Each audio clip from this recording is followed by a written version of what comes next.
গণতন্ত্রের ভবিষ্যৎ ঝুঁকিতে।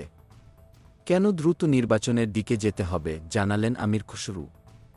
আপনি কি জানেন যে বাংলাদেশে গণতন্ত্রের অস্তিত্ব এখনই হুমকির মুখে পড়েছে?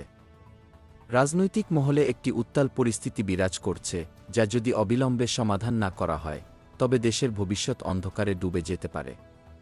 বিএনপির স্থায়ী কমিটির সদস্য আমির খসরু মাহমুদ চৌধুরী সম্প্রতি এক আলোচনা সভায় যে ভয়াবহ সতর্কবার্তা দিয়েছেন তা আপনার হৃৎস্পন্দন দ্রুত বাড়িয়ে দিতে পারে।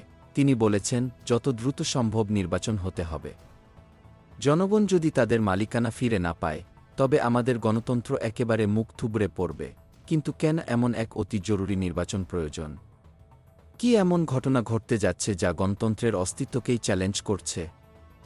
আমির খসরু আরও বলেন, নির্বাচন ছাড়া অন্য কোনো পথ অনুসরণ করলে সন্দেহের উদ্রেক হবে এবং গণতন্ত্র একেবারে ধ্বংস হয়ে যাবে। সেই মুহূর্তে কি ঘটতে পারে?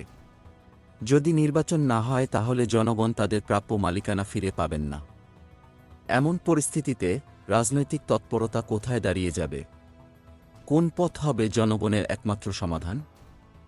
আমির খসরু আরও মন্তব্য করেছেন, বর্তমান সরকারের নিরপেক্ষতা নিয়ে যদি কোনো প্রশ্ন তৈরি হয় তবে গত 15 বছরে দেশের সাধারণ মানুষের রক্ত ও ত্যাগের প্রতি বেইমানি করা হবে। দেশবাসী কি সত্যি এত বছর ধরে অবহেলা হয়ে গেছে?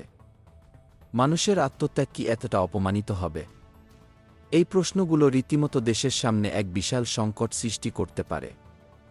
তিনি বলেছেন, এখনও সুযোগ আছে। জনগণের ভোটাধিকার ফিরিয়ে দিতে হবে, না হলে অন্য কোনো পথ গ্রহণ করলে তা কখনোই গ্রহণযোগ্য হবে না। এর মানে কি? যদি সঠিক সিদ্ধান্ত না নেওয়া হয় তাহলে দেশের রাজনৈতিক পরিস্থিতি কি একেবারে শূন্যে গিয়ে পৌঁছাবে? কিন্তু যারা রাজনৈতিক পরিবর্তন চায় তারা কি দেশের গণতন্ত্রের পথ হারিয়ে ফেলবে? আমির খসরু আরও বলেন, যত দ্রুত সম্ভব নির্বাচনের দিকে এগিয়ে যেতে হবে, কারণ জনগণ যদি তাদের ভোটাধিকার থেকে বঞ্চিত হয় তাহলে তা শুধু গণতন্ত্রের জন্য নয়, পুরো জাতির জন্য ভয়াবহ সংকট সৃষ্টি করবে। এই পরিস্থিতি তো ভয়ঙ্কর। আপনাকে ভাবতে হবে, এটা শুধুমাত্র রাজনৈতিক বিশৃঙ্খলারই বিষয় নয়, বরং দেশের ভবিষ্যতের সাথে যুক্ত একটি বিশাল সংকট। তবে এই সংকট থেকে মুক্তির একমাত্র পথ কি সত্যিই নির্বাচন হতে পারে? এবং নির্বাচন না হলে পুরো দেশের ভবিষ্যৎ কী হবে? এখন সময় এসেছে আপনি চিন্তা করবেন। গণতন্ত্রের যে আস্থার উপর আমরা দাঁড়িয়ে আছি তা কি সত্যিই নিরাপদ থাকবে? নির্বাচন না হলে দেশের জনগণ কি তাদের অধিকার ফিরিয়ে পাবে?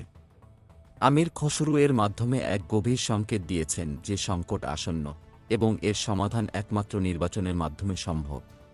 আপনি কি প্রস্তুত?